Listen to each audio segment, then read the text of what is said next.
Welcome to Choice Classic Radio. Like us on Facebook, subscribe to us on YouTube, and help keep this show alive by donating at choiceclassicradio.com. For more of your favorite old-time radio shows, join us on our companion podcast, Choice Classic Radio, Mystery, Suspense, Dramas, and Horrors, where we bring to you the most mysterious tales that the golden age of radio had to offer. And now, with 116 episodes made, broadcasting from 1949 to 1953, we bring to you Richard Diamond, Private Detective.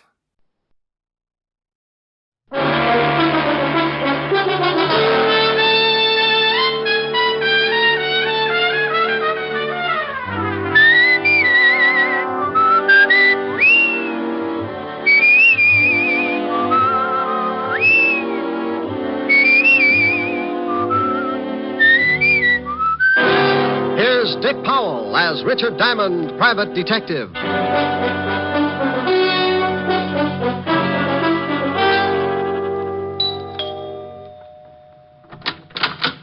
Oh, good evening, Mr. Diamond. Evening, Francis. You look like you're going out. Yes, sir.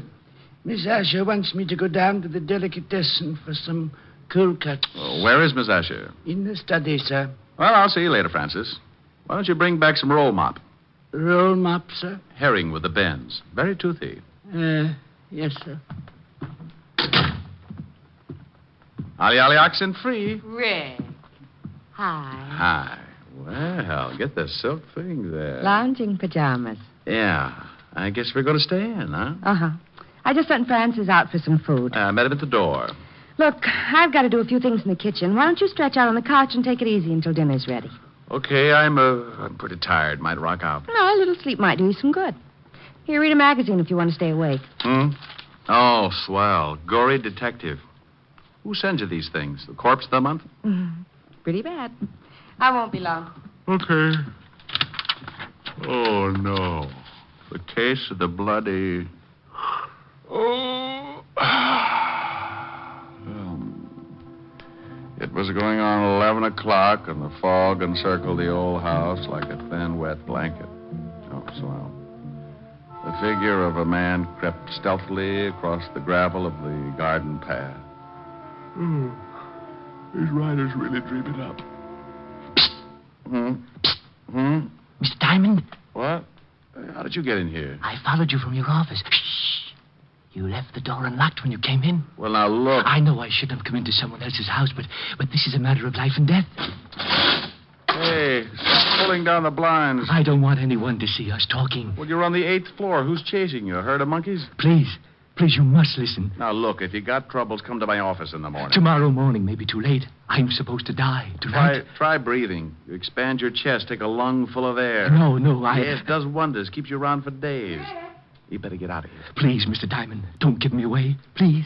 Yeah, baby. Wait a minute. Duck him at that desk. Oh, bless you, Mr. Diamond. Rick, I thought I heard you talking to someone. Talking? Oh, no. Must have been reading out loud. This is swell literature. The case of the grisly ghost. Oh, fine. I like to keep up on the exploits of a private detective. You don't tell me anything about your cases. I'm modest. Hey, you got your coat on. Where are you going? Oh, Francis just called. He's had a flat tire. I'm going to pick him up in the other car. Don't you want me to do it? Oh, I'm not going to let you out of this house. I'll be right back. Okay. Read The Grizzly Ghost. It's not bad. Bye, baby. Bye. Okay, Spider-Man, you can come out now. Oh, thank you. Now, what the devil's going on? I told you my life's in danger. I need help. Tell me about it. I haven't time now. Come to this address in about an hour. My name's Leeds. Leland L. Leeds. Oh, for Pete's sake. I must get back before they miss me. I don't want them to know I got out. Say I called you and told you to come over. Here's the address on this card. Please don't fail me, Mr. Diamond. Now, wait a minute. My fee's $100 a day and expenses. Of course. I'll have a check for you. Goodbye.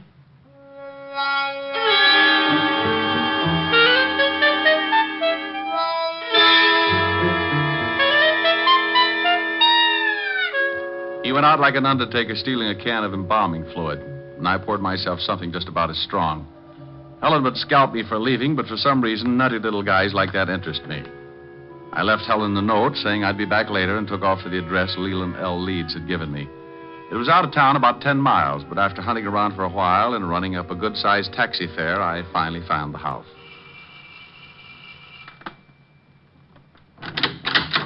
Yes? Yes. I got a call from a Mr. Leeds at this address. He asked me to come over.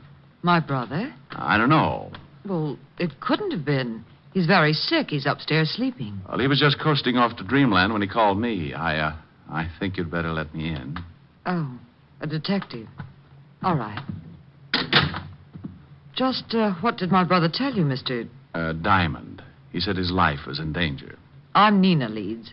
I think you'd better come into the living room, Mr. Diamond. Dr. Miller can explain things better than I can. Sure.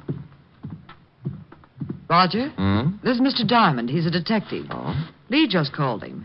This is Dr. Miller, Mr. Diamond. Hello, Doctor. How do you do? You from the police? No, private stuff. Oh, I see. Now, Mr. Diamond, I'm afraid you made a trip for nothing. Well, here are the drinks. George, this is Mr. Diamond. He's a private detective. What? Mr. Diamond, this is George Brodeen. How are you? Well, fine, thank you. Anything wrong? I don't know. Lee phoned Mr. Diamond and told him he was in danger. How did you know that, Doctor? I told Miss Leeds what he said, but not you. I'm Mr. Leeds' doctor. He's having a nervous breakdown and suffers from an extreme persecution complex. If he called a detective, I'm sure he must have said something like that. That's quite correct, Mr. Diamond. What do you do, Mr. Brodeen? Why, I'm with the New York Museum. I'm a friend of the family. I've been watching Lee break up for the past month. Mm-hmm. May I talk to your brother, Miss Leeds? I don't think you can. I gave him a very strong sedative. Let me get you a drink, Mr. Diamond. When Lee wakes up, you can talk to him. Sure.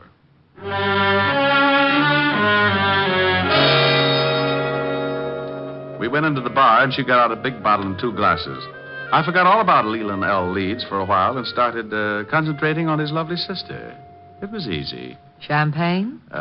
Sure, but I've run out of slippers. I've got a small foot. Might take you a long time to get enough. I drink fast. It's the open toes that bother me. I like the patter. Where'd you come from? Same place you did, lover. Experience Alley. What do people call you after they get to know you better? Oh, different things at different times. For now, you can call me Rick. And later? Oh, you'll think of something easier. It's like that when you haven't got much time to talk. Here's to later, Rick. Yeah. What does the doctor specialize in? Roger's a brain specialist. Mental disorders mostly. It's Lee. He's off again. Maybe he's been listening to Sam Spade. Come on. You'd better stay down here, Nina. I'll take care of it. I'm going up. Lee needs me. George, get my bag. It's in the hall. Right. You'd better not come in, Mr. Diamond. I think I'd better. Nina. Lee, what is it? I saw the blood again. Oh, Mr. Diamond, I'm glad you came. Now, calm down, Lee. Everything's going to be all right. Get away from me. He thinks I'm insane. You all do. You want my idol, and you stop at nothing. Now, there's no sense in this much self-indulgence. You're Here's not... your bag, Roger. Thanks. What are you going to do? Just give you something to make you sleep. I don't want to sleep. I'll wake up and see the blood again. There's no blood. It's just your imagination. You're overwrought. You think I'm crazy. But I saw it. I tell you, I saw it. Now, this won't hurt. No, I don't want to sleep. Please, Mr. Diamond, help me. Lee, do what Roger tells you for my sake. Come on. The injection should take hold. I'll get Just up. a minute. I won't go to sleep. Lee, please. Then leave Mr. Diamond with me. I want to talk to him. Well, I guess it'll be all right. Don't stay too long, Mr. Diamond. I want him to rest. Okay, Doctor. Remember, he's not at all rational. Come on, Nina. I'll see you downstairs, Mr. Diamond. Hey, what's the idea, Leeds? I'm locking the door. I don't want anyone coming in. Pardon me for walking around in circles. I got to stay awake. Uh-huh. Those people downstairs are trying to drive me crazy. They must have been working overtime. They're after my idol. Your what? My idol. That carved image standing on the night table. Oh, yeah. Here, look at it. Look at it. Well, that's dandy. How many box tops did you have to save? Mr. Diamond, at this moment, you are holding $100,000 in your hand. I am? Last month, my grandfather passed on and left his entire estate to my sister and me. Among the effects was that idol. It was left to me. What is it, platinum? Oh, no, Mr. Diamond. That is the lost idol of King Tut. I always wondered what happened to it. Oh, then you know the legend. Well, I'm a little hazy on it. Maybe you'd better bring me up to date. Oh, of course. It was supposed to have been buried with King Tut. However, the story goes that a slave absconded with it before they sealed the tomb. And that makes it worth $100,000? I guess so. You guess. You don't know? I only know what my grandfather told me before he passed on. He told me its value and said there was a curse on it. What does it say? Crime doesn't pay? Well, Mr. Diamond, it seems that on the first night of the new moon, after one has gained possession of the idol, he will die. Next week, Tom Swift and his electric grandmother. You don't believe me? Oh, sure. No, you don't. You're just like the rest. But it may interest you, Mr. Diamond, to know that 1 month after the idol was uncovered and my grandfather gained possession, he died. It was a new moon. How old was he? 74. Oh, well, that couldn't be it. Now, relax and tell me why you came to me. What about your fee? Oh, forget it. You can just buy me a broom to ride around on. Good night, Mr. Leeds. Remember, Mr. Diamond, it's a new moon. You don't have much time. Oh, brother. Did you talk to her, Mr. Diamond? You might call it that. Now do you understand? Your point's well taken, Doctor. What about that hunk of stone? Maybe if you gave him a teddy bear? Oh, the idol he's got is absolutely worthless. His grandfather had the same unusual ideas about it. Is there such an idol? Well, there's a legend, but no one has ever found even the slightest clue that it's a fact.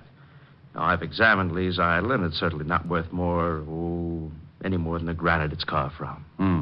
Well, I'll be saying good night.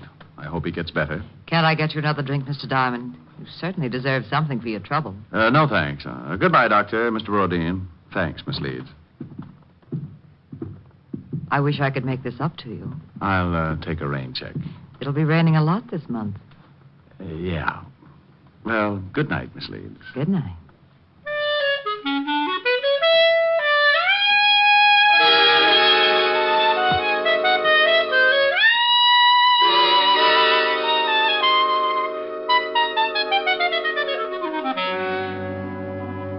I went out and got a cab. As far as I was concerned, the frightened little man in the nightshirt was going to end up modeling straitjackets, and the private detective would only add to the confusion. It was 8 o'clock, and I told the cabbie to take me to 975 Park Avenue. Helen would be angry, but it was worth going back to. A couple of hours with her could make a guy as contented as a bear that had just cornered the honey market. We pulled up in front of Helen's apartment, and I paid the cabbie. I was just going in when a small convertible skidded to a stop in front of the building. Mr. Diamond! Mr. Diamond! It was Leland L. Leeds again, and you could still see part of the nightshirt under his topcoat. He leaned out of the car window and called. Over here, Mr. Diamond. Please, I must talk with you again. I'd had enough of the jumpy little man with the idol, so I started into the apartment without answering. He called again, climbed out of the car, and started to cross the street toward me. I looked back just in time to see the other car swing in toward me. Look out, Leeds! I ran back into the street and looked after the disappearing car. The lights were off, and I couldn't get the license number. It was too far away. I leaned down by the little man in the nightshirt. He was pretty far away, too. He was dying and hurt. Mr. Diamond, Yes, Leeds? take the idol. When you left, I found out why it was worth all that money. They didn't want me to tell you, so they followed me and ran me down. It's in my coat pocket.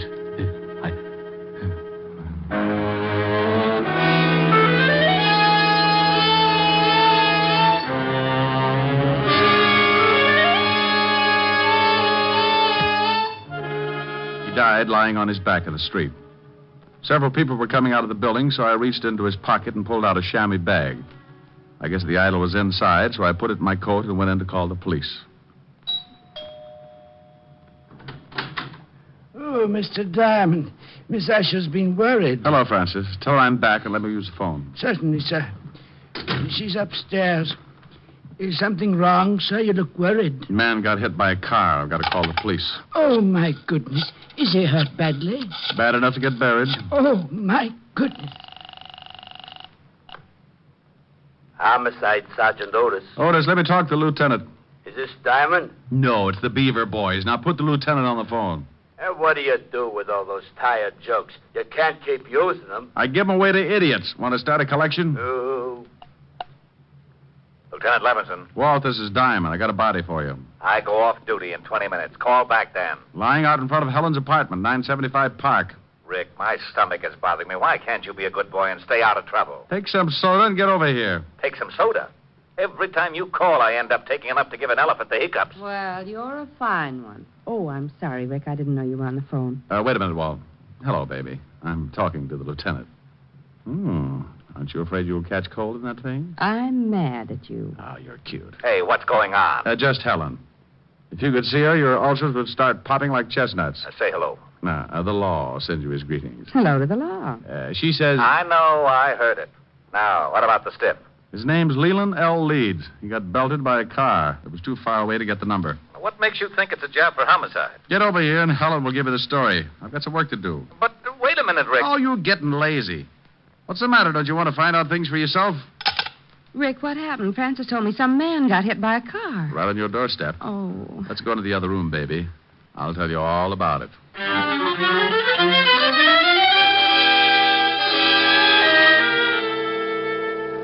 We went into the warm study, and Helen poured me a tall drink.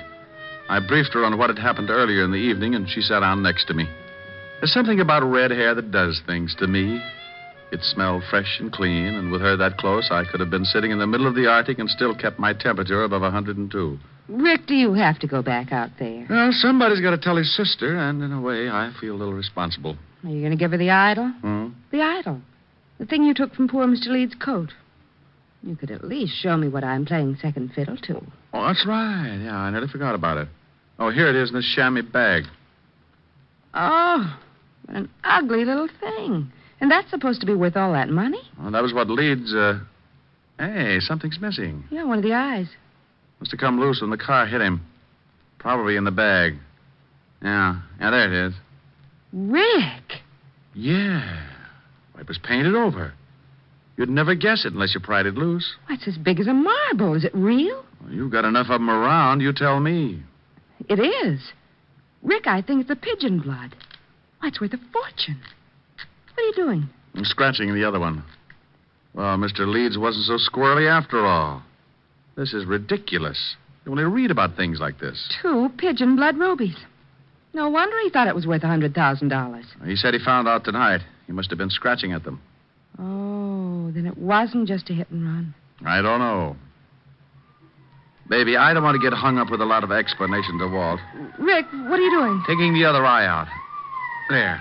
Now here. Hang on to these and don't let them get out of your little hot hand. When Walt gets up here, tell him what I've told you. Well, will you be back? An hour ago, I laughed at a little guy when he told me he was going to die. He said it was a full moon and he had a curse on him. I'm still a skeptic, but I'm a new boy when it comes to voodoo.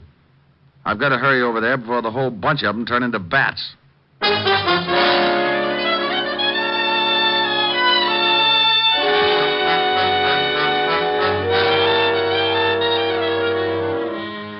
I went down in the service elevator and out on the street. The wagon was driving off with Leeds, and Walt and Otis were going into the building when I slipped up to the convertible and got in. Leeds had left the keys in the ignition like I figured, so I took off and headed across town. 20 minutes later, on a lonely stretch of road, I started counting suspects. All 3 of them could be in on it. Dr. Miller, who said Leeds was insane. George Brodeen, the man from the museum who said the idol was worthless. And that lovely sister. I didn't notice the car pulling up behind me until it was too late. It was doing a good 70, and as it swung around to pass me, the guy at the wheel cut in sharp and hit me broadside. Hey, look out!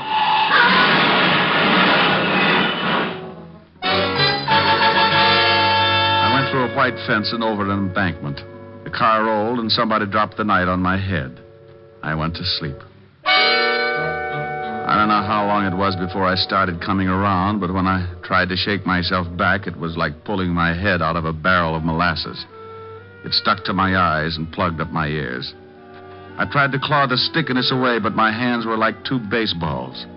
I moved my shoulders and felt the stiffness in my back. It spread out to my hands and down to my feet. I opened my mouth and took in a lot of air. I finally made it.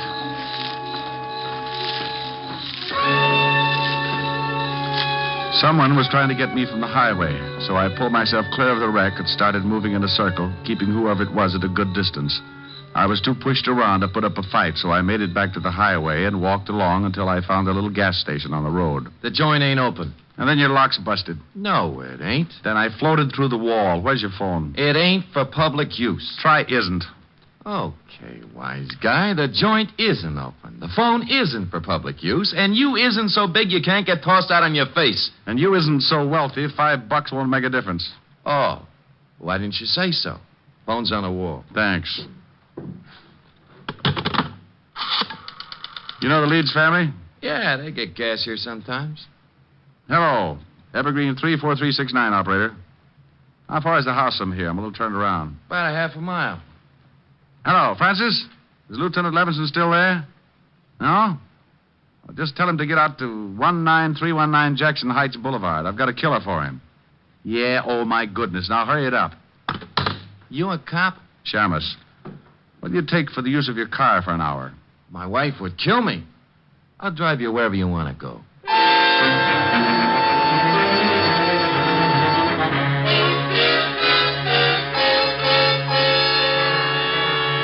He gave me a lift in his old sedan, and 10 minutes later I was ringing the doorbell to the Leeds house. I was glad the girl answered. She made me feel better right away. Oh, Mr. Diamond, come in. Thank you. Where are your friends? Raj and George? They went out to look for my brother. He disappeared right after you left. I'm terribly worried. Oh, have you got that drink? I could use it now. Certainly. I don't know why Lee ran off like that. He shouldn't have been driving in his condition. Were Roger and George together when they left to look for Lee? No, they took separate cars. Why? Has something happened, Mr. Diamond? Have you heard from my brother? I guess I'd better give it to you straight. Your brother's dead, Miss Leeds. I'm sorry. Dead? Oh, no. He was hit by a car. It's all because of that horrible idol. That stupid, horrible idol. If my grandfather hadn't told Lee it was worth that much money, this never would have happened. Did you think it was worth anything? No, of course not. But we couldn't convince Lee. Now he's dead. Would you please answer that, Mr. Diamond? Sure. You take it easy. Nina, Oh, what are you doing here, Diamond? Did you find Lee? Why, no, I didn't. I've gone to every place I thought he could possibly be. I even looked up your address and went over there, but the building was closed. You better go in and see Miss Leeds, Doc. She's pretty upset. Upset? Nina, what's wrong? Oh, Raj, it's Lee. He's been killed. What? That's right. But how did it happen? Bingo. I'll tell you as soon as I let Mr. Brodeen in. There, Nina. Just let yourself on. Come in, Mr. Brodeen. Well, Mr. Diamond, what are you doing here? I think I'd better have a sign made. The doctor and Miss Leeds are in the living room. Well, something happened? Mr. Leeds is dead. What?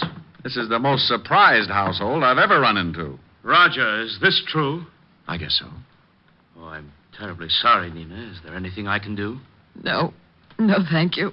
Where did this happen, Mr. Diamond? In front of 975 Park Avenue. Car hit him. I was with him when he died. Oh, this is terrible. I thought at first it was an accident, but I'm not sure. What do you mean? When I left to come out here, someone ran me off the road, nearly killed me. Who would want to kill Lee and then try to kill you? Probably a coincidence. Certainly. Probably just a drunk. Could have been. Lee gave me this before he died. A chamois bag. What's in it? The idol. Oh, that awful thing. What do you want done with it, Miss Leeds? I don't care. Just get it out of this house. What are you going to do? I don't know. You want the thing, Doctor? Why, what for? That's a good question.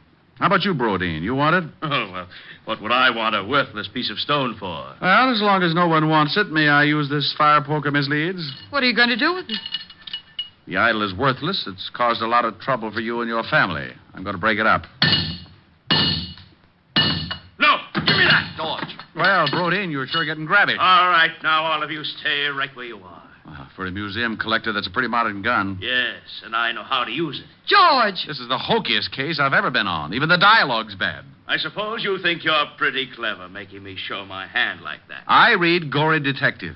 I found that the idol was really worth all that money, but I had to make the killer tip himself. You did. Mr. Diamond, do you mean my brother was really right all along? In a way, yes. He believed what his grandfather had told him. But it wasn't until tonight when he scratched one of the eyes of the idol that he knew for sure. Scratched one of the eyes? That's right. Pigeon blood rubies, painted over. Well, now I'm leaving you. Well, that's good, but you're minus something. Minus what? A couple of rubies. I took them out of the idol. You're lying. Take a look at the bag. What? They're gone. I'll kill you for this. Give me the gun, George. Look out. He's going to shoot. Give me the gun. All right, everyone. This is the police.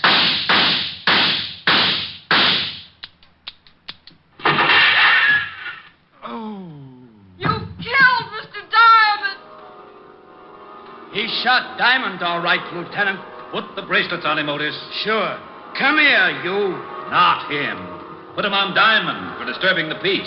Pin the medal on the other guy. No. Sure thing. How do you like that, wise guy? Oh, no. Rick? I'm dying. Ricky? Oh. Rick, wake up. All right, George. Drop the gun. Rick, you've been dreaming. Oh, Helen. Oh, you were having a big, fat nightmare. I came down from upstairs and you were asleep on the couch with Gory Detective. Oh, well, I started reading some story and I got mixed up with Egyptian idols and the rubies. I got shot. That's the case of the ruby eyes. That was the craziest dream. I solved the crime and got shot 6 times for my trouble. Oh. Lieutenant Levinson and Otis came in and arrested me for disturbing the peace. After you were shot 6 times? Yeah. Otis loved it. That wasn't in the magazine. I worked out my own ending. Move in. That's pretty. What are the lyrics? Well, an awful lot of them. I'll sing them. Okay. I'm sitting high on a hilltop, Oh, I remember that.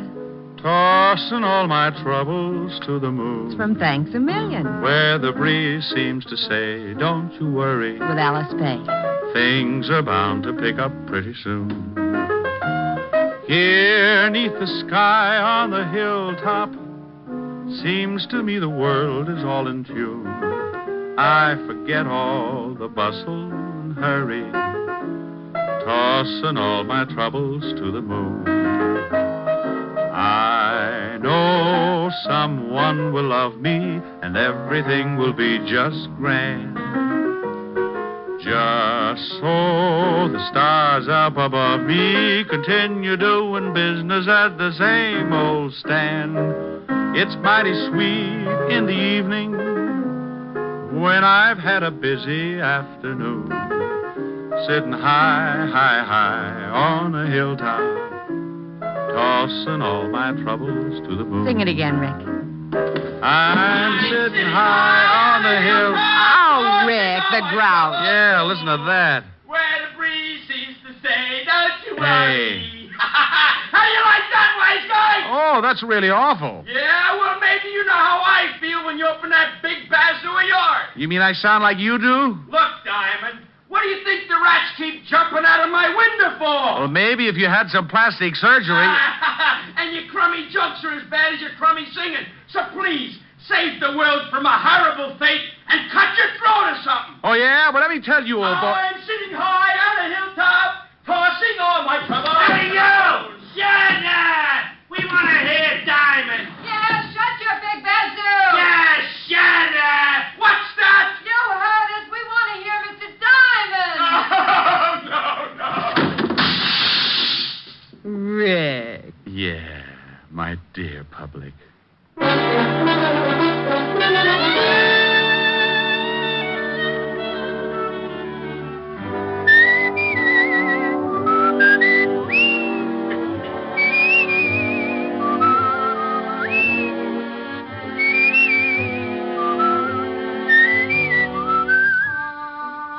You have just heard Richard Diamond, Private Detective, starring Dick Powell. Helen was played by Virginia Gregg, Lieutenant Levinson by Ed Begley. Also in our cast were Wilms Herbert, Peter Leeds, Yvonne Patey, Stephen Dunn, and Jack Crucian. Music was under the direction of Frank Worth. Richard Diamond is written and directed by Blake Edwards. Portions were transcribed. Dick Powell soon will be seen in the screen version of the best-selling novel, Mrs. Mike. Now, this is Eddie King inviting you to be with us again at the same time next week when we will again bring you Dick Powell as Richard Diamond, Private Detective.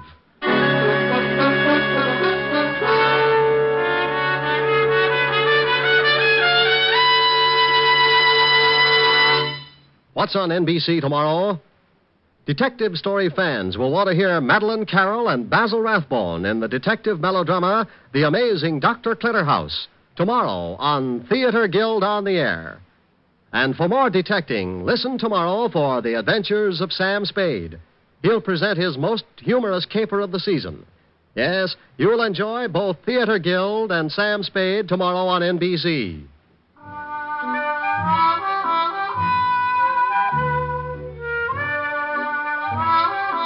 Next, it's Free Ride to Danger with Dorothy McGuire on NBC. That concludes today's episode. We'd like to thank you and remind you to donate at choiceclassicradio.com. Remember, your donations make episodes like this possible.